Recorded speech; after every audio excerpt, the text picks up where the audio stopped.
Welcome to the Lessons of a Lashpreneur show, Giuliana. How are you?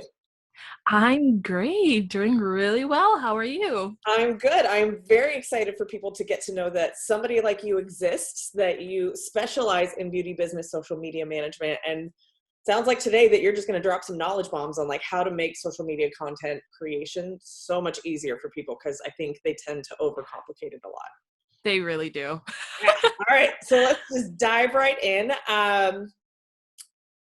So oftentimes when our students and beauty business owners, like they are not making money unless they are taking clients, but they kind of got to do the marketing stuff, which doesn't pay off right at that moment. So it's hard to justify taking time to create content.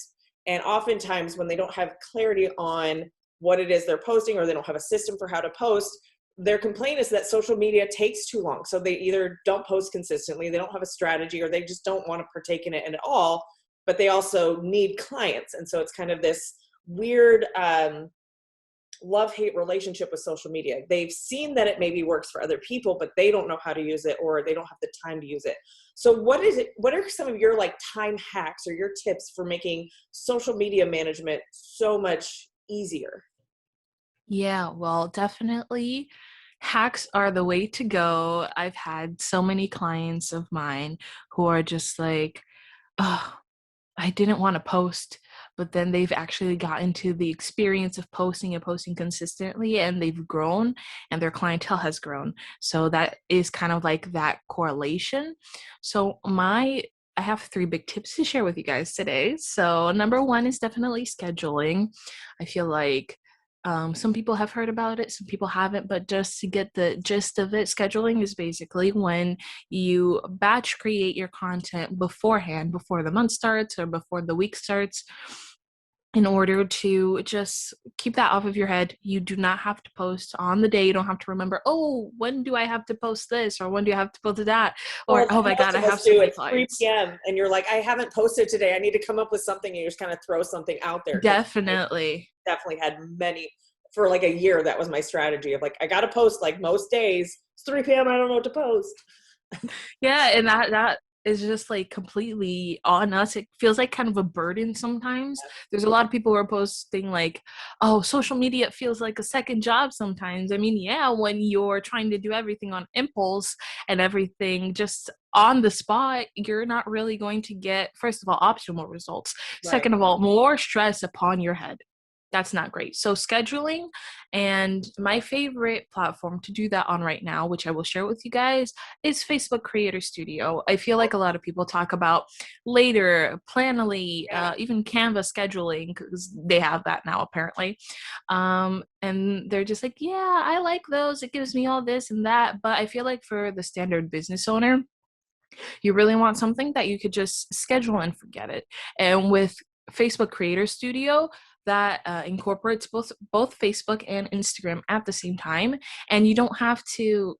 For example, with later, you have to schedule it, and then when the time comes, they give you an alert, and then you have to go, and then you have to schedule it, and you have to not schedule it, and then you have to post it yourself. With Facebook Creator Studio, you don't have to do that. You So can post carousels and all that. it does carousels and reels? Not reels. They Not do really carousels. carousels. Okay, because I use Planoly, and that's what I'm running into is like at least twice, 2 to 3 times a week, I'm posting reels or carousels, and those can't be scheduled in advance. So that's Yeah. a great tip for me. I'm going to actually write that down. Can you kind of explain what batch creation is for somebody who may have never heard that term before? Yes, totally. And part of that we'll talk about later when we talk about content pillars. But for batch creation, it's just when you set aside some time and you just create the post for the whole month. That's what I do. I create posts for the whole month, and I set it and I forget it. I just Like a plan out. Yes. Yeah. yeah. So what the hack is, and why batch content creation is the way to be consistent on social media, is something called context switching. Have you ever heard that before? No. What is Oh, this? okay. So you're going to learn something too here. Okay. So Yay. switching is when it's a fancy term for multitasking. So you jump from thing to thing to thing, but then when you want to go back to the original thing, your brain takes time to kind of get back. Okay, where was I? What what flow was I in? Whereas if you create something and you are in the zone creating just that one thing, so if you do all of your images all at once, you're editing all your photos all at once, you're becoming much more efficient because your Mm-hmm. brain is used to this process and the repetitive nature of it, rather than I'm creating content. Oh, I got an email from a client, I have to respond to that. Oh, I forgot, I have to go turn on the crock pot for tonight's dinner. And then I come back and be like, okay, where was I? So it's much less efficient to jump from thing to thing to thing, rather, and that's what context switching is you're switching from thing to thing. Whereas if you sat down and gave yourself time to just complete that task, the repetitive nature of it, you're much more efficient with it. So where some people think that social media takes up so much time, it's because they're likely not carving out the space to be able to Yes. focus for a dedicated period of time. Our brains do much better when we have less distractions, right? And you're able to get it done quicker. So for anybody listening who's using the objection that it takes so much time to do social media, how much time are you actually dedicating? Because the more you do it, the more efficient and better you'll get at it. And you're going to go over some great tips today on how to make that process even faster too, so that you're not like, well, okay, I've got the time, but I've got nothing creative to think of or talk about, because you're going to give them kind of the ideas of like what they talk about so they know exactly what they should be posting. So Definitely. any other tips around time that you want to share, or do you want to move on to the next? Yes, I just some quick tips. You talked about having time to do things. Personally, I love to schedule my time in and to make posts in advance. So I do have a monthly calendar. I either use Trello or just my Google Calendar, Okay. and I've already marked in there every single week. The week before, like all my scheduling posts have ended, I take 3 out of 4 days because we're all busy, and I put in like 1 hour, 2 hours of work each of those days. And like I already like block schedule it. I'm like, this time I'm going to make my posts. Nobody can book calls with me. Yeah. I'm not going to do any client work. None. This is block scheduling for me, and I'm going to work on my posts this time. So just that's another tip. Have a client calendar, plan things out, plan out the time that you are going to be using in order to create your social media Yeah, posts. you don't want to wait for time to find you, because that ain't Nope. never gonna happen. You got to treat your business like it's your number one VIP client. Like, block it out on your schedule like you do with your clients. Pre-book out your marketing planning times like you do with Yes. clients. Yes, great tip. All right, let's move on into how to simplify your content creation and some of your ways of making, because you create a lot of content. Not only do you have your own social media, but you have your clients' social media too. So you are just a content creation machine. So what do you do to make Definitely. content creation much easier? So definitely before I start working on a client project, I sit down with them and I kind of analyze their business, which is, I feel like, a process that everybody should have with themselves. Is what is my business really about? Yeah. What do I want to share with the world, and what are the goals that I want to achieve with this? Mhm. So I usually recommend having content pillars. And what are content pillars? Content pillars are subjects, like general subjects that you can break down into even smaller subjects, which you Yeah. can break down into even smaller subjects in order to create an abundance of content. And you already have like a general guideline to set. And I usually recommend having no more than 5 or 6, because then it gets kind of confusing. So Yeah. I'll give you guys 4 examples, which I currently use for one of my clients. She's a lash artist, and I feel like that's very appropriate for the situation. Just a little bit, a little bit. And so I have these 4 content pillars for her. First, we have education. What does education include? Education is just like how to take care of your lashes. Right. There's so many things that the Yeah, general public has zero idea about with lashes. definitely.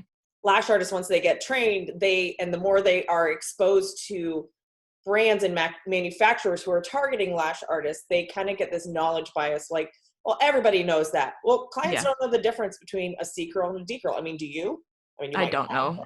Yeah, I so don't it's know. even just something as simple as like the way that we customize eyelash extensions is by using different curls. There's a variety of curls. Here's 2 different kinds of curls that I use regularly. Like, that's something as simple as that, but there's so much educational content.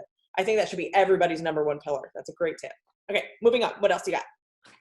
Number two would obviously be work examples. I feel like even if you're getting into that phase where you want to become, let's say, a lash trainer for other lash artists, you still have to have some work examples set in your portfolio.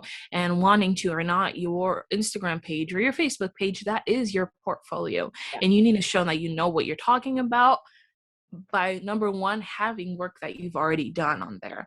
So people like I personally don't want to work with someone if they don't have like examples that they could show me. Like, how do I know what I'm signing up for? How do I know if the work that I'm going for, am I gonna like it? So obviously, work examples. Yeah, and it really shows the what's possible for the client transformation.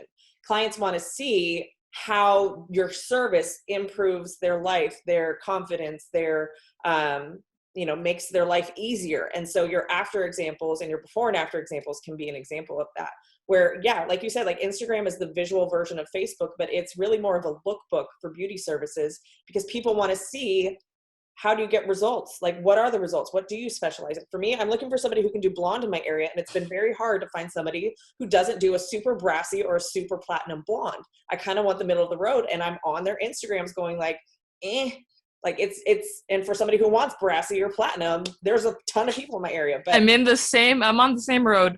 right. And so it's a really great way for you to demonstrate not only what you're capable of, but even the posts that you're posting with before and afters can be educational in themselves with the caption, because clients don't necessarily know what they're looking at, or you can kind of share with them and demonstrate your expertise by looking at, by sharing. We did shorter lengths on the outer corners to create more lift so she could get a more youthful look.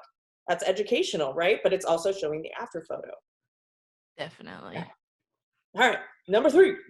All right. Third is inspirational posts. I like to think of inspirational posts as posts that you could share. I think of like, let's just say inspirational quotes or inspirational stories or things that your target audience would want to, let's say, for one example, would want to share on their stories, or they would want to share with a friend. So I'm saying inspiration, but I'm also saying shareable content, if you get what I'm going for. So that inspiration goes across to every single one. Inspiration is something that we want to share with others. So whatever you want to do that also increases engagement to your page, that is definitely one of the things that I always have in every single one of my content pillars are inspirational posts. Yeah, because shareable content, am I correct in that it does kind of rank higher in the algorithm? Yes, there's likes and comments, but shares and saves, from my understanding, is higher in the algorithm because it's really demonstrating that somebody wants to actually go back and look at that content again or get more eyes on it. So when you're thinking about Instagram trying to keep people on the platform longer, that type of content that they want to re-look at and share with other people is going to keep everybody on the platform longer. So from my understanding, shareable content, this is why I love carousels too and educational content, because that's very highly shareable and savable type of content. Definitely. Yeah. Yeah. Okay. And pillar number 4. So pillar number 4 is something that I feel like a lot of people overlook, which is personality. People want to see you be personable on your Instagram page. Instagram is not all about work, and then more work, and then more work. Instagram is supposed to be fun. People want to see you. They want to see who's behind the business. So I definitely recommend get on there. Show a picture of your dog. Dogs and babies are doing really well on Instagram right now. So there's an insider tip for you. If you have a dog, take a pic for it. Take a pic of it and go ahead and like share it. Talk about what's been going on your story. Show up on stories. Be like, hey guys, this is what's been happening to me. And don't be afraid of being a little vulnerable. Of course, you don't want to be too vulnerable because that's also a dangerous, like, icky situation to be in. But if you are definitely sharing some things and being like, hey, this is me, this is who I am, people get way more attached to personality than they do to solid pictures. Right. And that's a great kind of competitive advantage too, because if somebody's following you because they're comparing you to maybe a couple of other lash artists or service providers in the area, and when they really connect, relate, and trust you, which is all stuff that you can do by sharing you, right? They can't do that with like a logo, but if you share a little bit about yourself, then that becomes a connection point that gives you an advantage over somebody else who either doesn't share about themselves or is unrelatable, right? Like if you're a mom and you're dropping your kids off to school before you go to work, you don't have to share your kids, but you can share your journey of like, this is what my mornings are like, and this is why I love lashes, because it makes it so much easier than a mom would relate to. Whereas, you know, somebody in college would be like, meh, well, maybe I don't relate to her as much. So, you know, you kind of think about what to share. And I agree. Like when I do Instagram audits of my students, the posts that generally perform really well, both for engagement, likes, is those that are like an introductory post, like, hey, this is who I am. This is the girl behind the scenes. This is the girl behind the lashes. Let me just give you kind of some insight into who I am, you know, the face behind the brand kind of a thing. And those do Definitely. really well because they're a personal connection. And I think especially after this past year, the more connection we can create, because we've all been socially distanced, the more powerful your marketing will be. Yeah, definitely. And I feel like personally, even I love reels. That's why I love reels. I love having my clients do silly reels if they're down for it, if that fits into their personality. Because wanting to or not, when I do have that first meeting with the clients, I can get a feel of what their personality is, if they're more on the serious side or if they're more on the let's joke about some things. And then I instantly be like, okay, we're doing this reel and this reel, and I end up giving them more funny reels than, like, let's say work reels, because that's what the client, the audience on Instagram, that's what they want. They're just like, ha ha, share. They just do that. Yeah. Save audio. I'm going to do this next.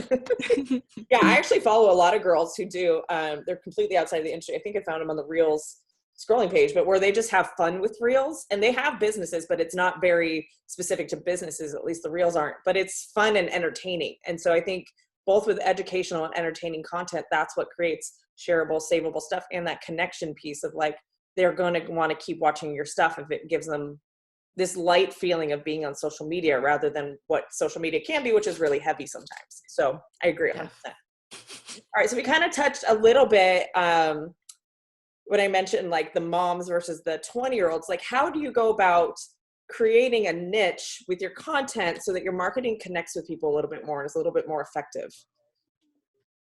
All right. So I tell people that, number one, I don't know how to pronounce niche. I don't know if it's niche or Niche niche. or niche So or I don't, that's the number one thing I tell people before I start talking about it. And number two, I would, number one, just to say, analyze who your audience is. I'll be speaking about a little later on how I got started in social media marketing, but this goes for everyone. Analyze who your audience is. Let's say I have a friend who is a lash artist and she specializes in hyper volume lashes. Do you know what those are? Yeah? No? I Yes? know No? what Yes? mega volume is. I don't know what hyper volume is. Yeah, so hyper volume lashes is something that specializes in Brazil. So she brought that over here and she's been doing those. So that's kind of like, either, I don't know if it's a new technique or anything, but she Oh, I have to learn specializes in about only that. hyper volume. Yeah. Wow, awesome. Okay. If anybody's So listening and they know what that is, hit me up in the DM so I can get so I can be hip with you kids. yeah, so she definitely does those, and that's the only service, quote unquote, she offers, besides like normal, let's just say like classics. But that's what definitely she does. So she educates people about hyper lashes, where they come from, where it originated, and how they're different from other styles of lashes.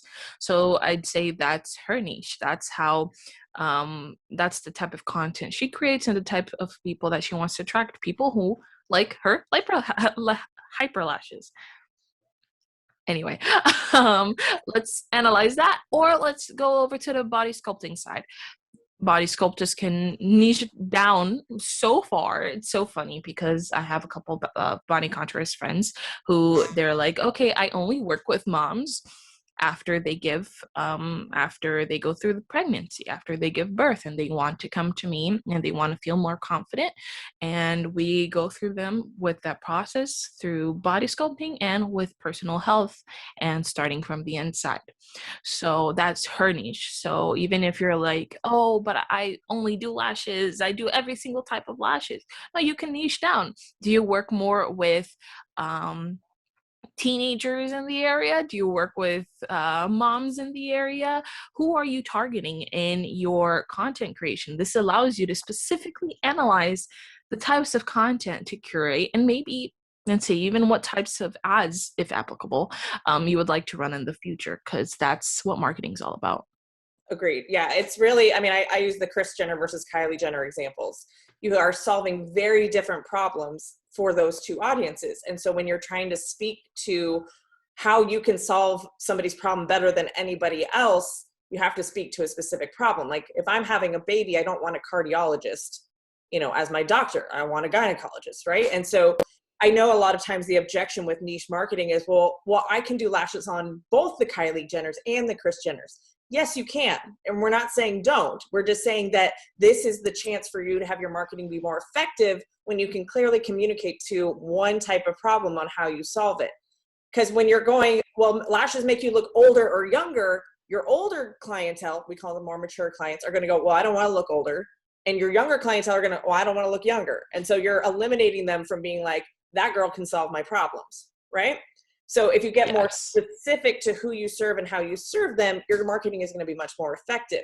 Doesn't mean that if a Kylie Jenner comes in and you love serving Kris Jenners that you're going to be like, nope, I have an age minimum and you don't meet it. Absolutely service her. But if you want effective marketing, it's going to make your content creation, your marketing messaging so much easier on you and so much more effective for getting a customer into your doors.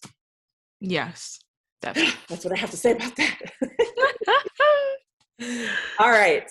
Okay. So anything else you want to add to niche services, or should we get into some Instagram follower questions? Let's get into the questions. Yay! All right. So I did a poll last week when I invited Giuliana to come on the podcast, and you guys asked some questions. So the only Kylie asked, is organic reach on Facebook, Google, and Instagram still a thing, or does she have to do TikTok because she's old and she doesn't want to? See, look, even TikTok is niched. Like anybody over the age of 30 is like, TikTok, really? Okay. Oh no. Well, I'll answer the first part of the question. Organic reach is still a thing on Instagram and Facebook. It's just harder to do because so many more people are signing up every single day. And Instagram's currently having a hard time sharing all of these posts with everybody. This is also why it's important to niche down on your content. So Instagram can put you in a little box and be like, okay, these types of followers like these types of things. Insider tip for you. So with all that, yes, organic reach is still a thing. It's just pretty hard to do, but I'll tell you context, like what percentage, I mean, of reach would you get with an organic post on Instagram? Honestly, it really, really varies between between accounts. Yeah. So that's not really a thing that I can currently put a number on. But it all depends on your hashtag strategy, everything, literally everything in the pieces of the puzzle. If your hashtag strategy isn't working, then more of the percentage of reach you're getting is from the people who already follow you. Yeah. If your hashtag strategy is working, you'll have a higher percentage of people who aren't following you coming over to your content.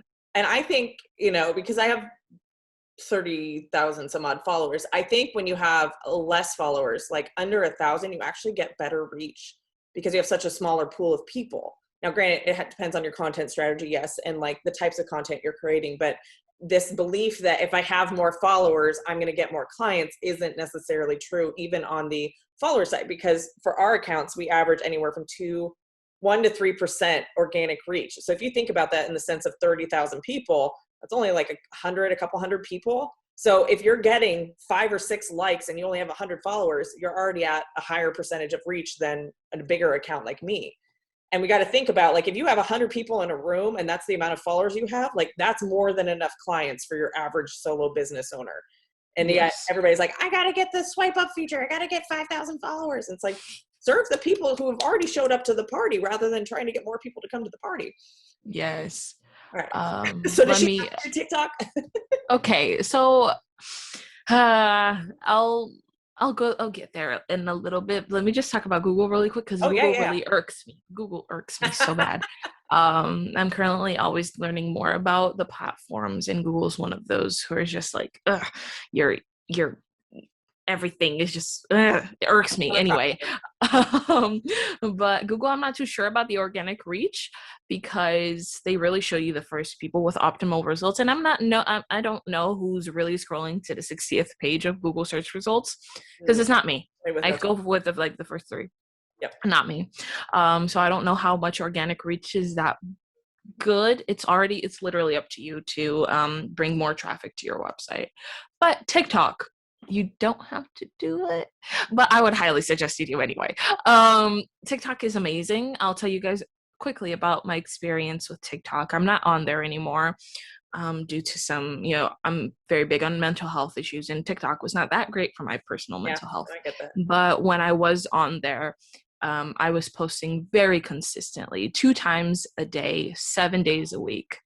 Wow. Okay. 7 days a week. And not even, because this was before I really started to get into social media management. So this was my personal account where I was just talking about books, because I like books. Audio listeners, I have a bookshelf behind me. But I was growing pretty fast on there. 2K, almost to 3K, really good engagement on there, and their algorithm is really good. So if you're planning on posting consistently, hop on there. One post can blow up. I had one post who got like 500,000 views in like a month, which was really, really cool. But definitely, if you're going to be consistent, go. But if you're not going to have fun, don't go, because TikTok's a fun platform. So it's up to you. Yeah. And I really feel like there's always going to be the new hot thing. I mean, Clubhouse was really hot for a hot minute, and now it's kind of died down a little bit. It still exists, but it doesn't have nearly the aggression that it had when it was first released. Like, there's always going to be new platforms coming out. Pick which platforms you like. Again, for the mental health purposes, like 100%. If you feel good going on a platform, you're going to use it more. So you can have a business presence there too, and use it for personal use. But yeah, whatever, I wouldn't do 6 different platforms. I would pick one at least, maybe 2. But then after that, don't worry about everything else. Don't compete with people who are like all in on TikTok when you really prefer Instagram and the audience that's there.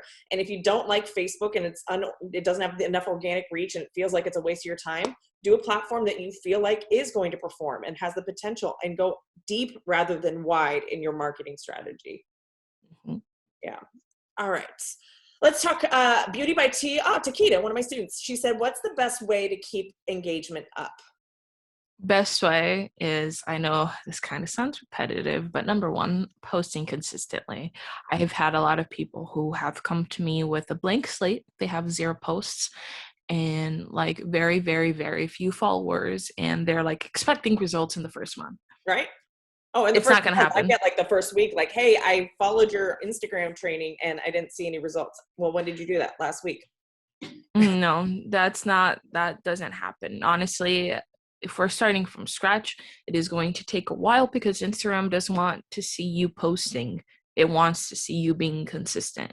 So even if you're posting for one month, sorry to burst your bubble, buddy, but you're probably not going to get the the very best optimal results that you're going to get if you don't continue to post continuously for months on end. Because number one, you don't have any posts up, and number 2, you haven't been on the platform for long. So obviously they're going to prefer people who've been on there for longer. So that's the number one thing. Post consistently, continue. And 2, having content that engages. Yeah. You want content that people are going to, number 1, relate to, and number 1, be able to share and relate to. You want content that people are going to be like, oh, this is worth my time to click on that comment button and write down a question. It's going to be worth my time to send it to a friend who's a lash artist. I know a lot of lash artists are getting into trainings right now. They want to train people in their area. This is a great tip. Maybe my friend who lives in this area, maybe they live close, maybe they'll be interested in this. Share. But it's all about having content that speaks to your audience instead of having content that goes through one ear and out the other. Yeah. You want to build a relationship, and I feel like that's what people are lacking a lot of these days.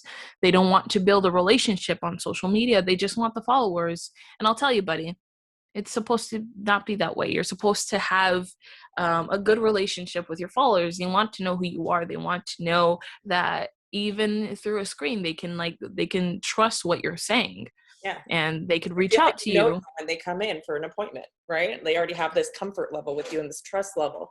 And I think that's what's missed so much about social media. And I talked about this on stories recently, was like, there is nowhere in Instagram for a client to put in their credit card to book an appointment with you. It is not what the app is for. It's not used where the sale is. Your website or your booking software is where the sale, the purchase happens. So the purpose of Instagram and your overall marketing is to create that relationship with potential customers. You build the know, like, and trust factor. You educate them on what makes you different than everybody else. Then that conversation either leads to them clicking on your website or starting a conversation in the DMs where you can then send them a hyperlink to your website. That is where the conversion and the sales happen. It's not necessarily in the posts. The posts are about creating that connection piece and that education piece and that entertainment piece that clients then learn to trust or know you better or like you or prefer you over somebody else that is just posting before and afters and they're up the nose and they're close-up eye shots, right, that are unrelatable and they just don't really get why you're posting that. So I think it really is just looking at how social media plays a part in your overall marketing and what the purpose is, rather than I should have a post, it should go viral, and I shouldn't have to put any effort into it, and I shouldn't have to learn how to use the platform within the platform's guidelines. I get people who complain all the time about the algorithm. The algorithm's working against me. And it's either your audience is the wrong audience or your content sucks. It has nothing to do with the algorithm. The algorithm is the same for me as it is for you, right? And you just have to learn how to utilize it. It's not impossible. And that's why people like you exist, to help educate people on what the algorithm, like the type of content that really gets the algorithm to work in your favor, because that's totally a thing. Mm-hmm. Yeah. Def- Takita also asked, how can I get the swipe up feature without having 10K followers? Okay, I have a bone to pick. Let's focus on two things. Number one, of course, the swipe up feature is measurable, like statistic that you can like see, and it also helps with your engagement on Instagram. But what does the link in your bio have to do? By the time this goes out, I will have posted a post that's saying why not to use a link tree and instead use your website instead. Even your booking website. Have a booking website, but yes, have a page on there that has all your links on there. So instead of getting clicks to Linktree, give clicks to your own website. So either way, you're getting engagement on a personal platform of yours. Yeah. So be smart about that. And instead of getting engagement through the swipe up links, get engagement through your bio link. Yeah, and for us, because we run ads, like we have a page that looks just like Linktree. It's got the little buttons, but it's our own website that we have all of our pixels tracking things so that helps with Google. Yeah, exactly. Oh, I didn't even think about that. Yeah, it helps on Google. The hack that I use, and honestly, I've had the swipe up feature for years, and it's not nearly as fun of a thing or as like big of a deal as you would think. Like somebody who has 30,000 followers, I get maybe 10 people who swipe up at any given time, because it's a really passive action, right? People, again, are on Instagram to connect. So my hack for getting people to a website based on your stories is use the either DM me or the question box to start a conversation. Then through DMs, you can send them to an actual hyperlink. That's what's cool about DMs, is they can have a clickable link in there. So that would be my suggestion, is forget about the swipe up feature. It's honestly, it's not all that great. It's not all that effective. Having a conversation, I will tell you, when we had our masterclass running live, I got the most engagement and the most clicks on links by having that DM me or having that question box. Like, hey, do you want to invite to this masterclass? Hit me up here. I'll send you a DM link. Or I'll link you, or I'll send you the invite through the DMs. So I made it exclusive. I also asked for feedback from the class so that now the conversation's going. Now they have my attention, which to some people, they think, I don't know, I'm up on a pedestal, which I don't quite get. I just spilled water on myself as I was drinking and talking in this interview. So just human, guys. But they're like, oh my gosh, I have a question to ask you, or, oh, this class was amazing. It's a way to create, again, that connection and conversation, which then ultimately will turn into paying customers. So great question. I would not prioritize the swipe up. It's not all that effective to like drive a bunch of traffic. I was all excited to get it too, and now I very rarely use it. other than to drive people to like go listen Yeah. to the podcast. But I would rather have a conversation with them and really understand my audience more through the DMs.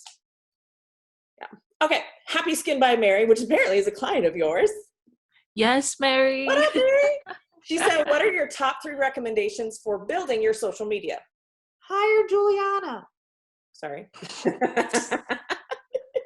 Oh, geez. Well, let's talk about 3 things real quick. I'll touch on them. Obviously, I talked about consistency before, so I won't touch on that again. But number 2, engage on it and don't expect people to get engaged back. I usually go by the saying, set your expectations low so you won't be disappointed. For this, obviously for other things you want high expectations, but for this specific thing I'm usually like, engage on Instagram, be yourself, talk to other people, be social on social media, but don't expect people to come back to your page and do the same for you. You don't have any control over human actions. Don't expect it. But once you start letting go of that belief that people are going to go back and I have to do this, and instead of getting on the track of engaging with other people, creating real, genuine relationships, that's when everything will start falling into place because you're actually being social on the social platform instead of wanting people to just come back to your page for you to never engage with them ever again. Yeah. That's number 2 for building your social media. Number 3, have a content strategy. Analyze what your audience wants. If you're starting to train someone, maybe start training, maybe get away from the client content a little bit and instead start posting pictures of workshops you're doing, posting pictures of the different packages you have, or how people have benefited from your trainings. So all of that involves a good content strategy, analyzing what you want. If you want more clients, start sharing educational content more and client pictures more. Yeah. If you want more trainings, start sharing trainings more. So yeah. Love it. Love it. Love it. And then we'll just finish up with this last question. How did you get started in the beauty social media management field? We probably should have asked this question first, but I'd love to know, how did you get started in this? Well, after doing some design work a couple of years back, I noticed that I was getting a lot more beauty clients for doing logos, business cards, all of that. But then I started like getting some requests to if I did like social media. Do you do social media management? Do I do content creation? All of that. And so I started doing research in the field, and I noticed from all the accounts that I checked out, I was like, girl, where's the strategy? Because even then I'm very into marketing, so I've always been kind of like studying the latest trends, what's been going on, keeping up.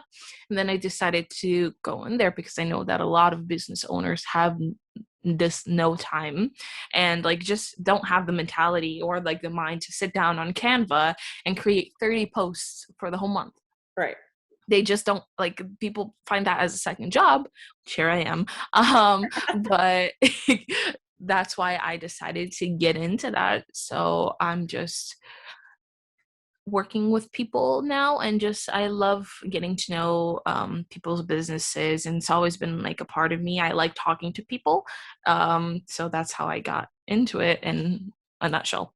I love it. Well, so how does having a social media manager work? I get students all the time that are like, hey, I would love to outsource my social media management. What does that even look like for working with somebody like you? Well, I'll take you through the process of like beginning. Obviously, you have to reach out to someone and you have to see if they're a good fit for you. Yeah. I have the belief that not everybody's work is the same. So you have to look until you find someone that you like and that you relate with. For me personally, I also do that. If I have a meeting with a client and we're like instantly clicking, I'm like, yeah, I'll take this project on board. But yeah, you have to like get to see the person, get to know them.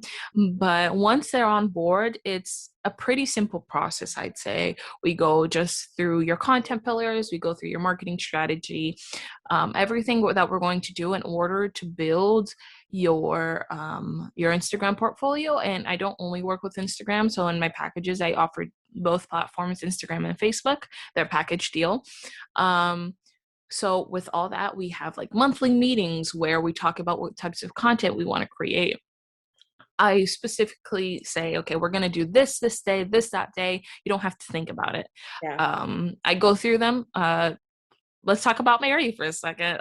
This past month, I just sent her like a bunch of sounds, and I'm like, okay, I want you to record this like this.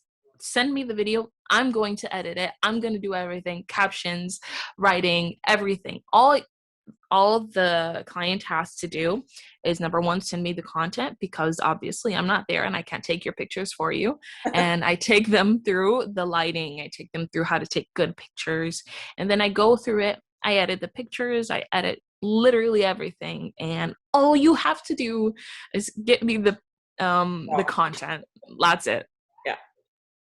That's awesome. That's amazing. Do you help with, do you do the caption writing? Do you talk about hashtag strategy? All Yes. I do everything in the packages. It's just Love it. I write the captions, I research the hashtags, which takes me a good time to do, but I'm always looking to do the best for my clients. I love that. Okay, so where can people learn more about you, Giuliana? So my Instagram, my Instagram is Gem Social Agency. And if you'd like to work with me, my website is gemsocialagency.org. And if you'd like, you can book a free discovery call and we can talk about your business and what maybe plan would work out well for you. I love that. And we'll link all of that up in the show notes. Thank you so much, Giuliana, for coming on and sharing your wisdom. You guys definitely go follow her. I've been loving her stuff too. She's given me a lot of inspiration as well. All right, guys, until next week, have a good one. Bye-bye.